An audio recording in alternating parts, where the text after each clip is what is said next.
ये कहानी कुमारी लड़की और एक कुत्ते की है। कैसे लड़की कुत्ते से अपनी अंदर की प्यास बुझाती है। कहानी बहुत अच्छी है, पूरी सुनिए, मजा आएगा। एक गांव के बाहरी छोर पर एक घना जंगल था जिसके पास एक छोटी सी बस्ती बसी हुई थी। वहां रहने वाली पारुल नाम की लड़की अपनी सुंदरता और मासूमियत के लिए जानी जाती थी, लेकिन उसकी किस्मत ने उसे वो दिया जिसकी उसने कभी कल्पना भी नहीं की थी। यह कहानी एक ऐसे रिश्ते की है जो इंसान और जानवर के बीच की सीमाओं को लांघता है, जो वफादारी और प्रेम का ऐसा उदाहरण पेश करता है जिसे सुनकर रोंगटे खड़े हो जाएं। पारुल बचपन से ही अपने घर में अकेली थी। उसके माता पिता अब इस दुनिया में नहीं थे और गांव वाले उसे अजीब नजरों से देखते थे। उसका एक ही साथी था, सुल्तान, एक विशाल काले रंग का कुत्ता जो जंगल से आया था। वह हमेशा पारुल के साथ रहता। उसे जंगल में घूमने से लेकर घर तक छोड़ने तक हर जगह उसकी परछाई की तरह रहता। धीरे धीरे पारुल और सुल्तान के बीच एक अनकहा रिश्ता बनने लगा। वह उससे बातें करती, अपनी परेशानियां साझा करती और उसकी आंखों में एक अनकही समझदारी देखती। सुल्तान उसकी सुरक्षा करता और किसी को भी उसके पास फटकने नहीं देता। एक रात जब पारुल गांव के मेले से लौट रही थी तो अचानक कुछ बदमाशों ने उसे घेर लिया। वे उसके साथ गलत हरकत करने वाले थे कि तभी जंगल की झाड़ियों से सुल्तान गुस्से में गुर्राता हुआ निकला और उन बदमाशों पर टूट पड़ा।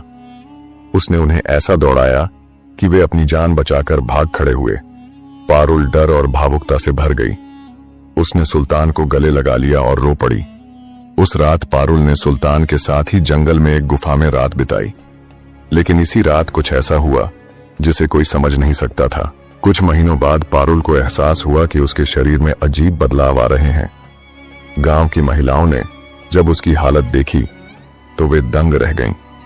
उसने किसी भी पुरुष से संबंध नहीं बनाए थे, फिर भी वह गर्भवती थी। गांव में हड़कंप मच गया। लोग उसे डायन कहने लगे। किसी ने कहा कि यह किसी श्राप का नतीजा है, तो किसी ने इसे जंगल की आत्माओं का खेल बताया। लेकिन पारुल अंदर से जानती थी कि यह किसी श्राप से ज्यादा एक अजीब कनेक्शन का परिणाम था। उसने विचार किया कि अब वह गांव में नहीं रहेगी और वह अगले दिन सुबह को जंगल की ओर चली गई। अब पारुल गांव छोड़कर जंगल में रहने लगी। जब उसकी प्रसव पीड़ा शुरू हुई तो सुल्तान उसके पास बैठा रहा जैसे सब समझ रहा हो। और फिर जब बच्चा पैदा हुआ तो सभी हैरान रह गए। वह एक सामान्य इंसान का बच्चा था, लेकिन उसकी आंखें बिल्कुल सुल्तान जैसी गहरी, चमकदार और भेदक थीं। कुछ समय बाद सुल्तान अचानक कराहने लगा और धीरे धीरे उसकी आकृति बदलने लगी। पारुल की आंखों के सामने वह एक खूबसूरत, ताकतवर युवक में बदल गया।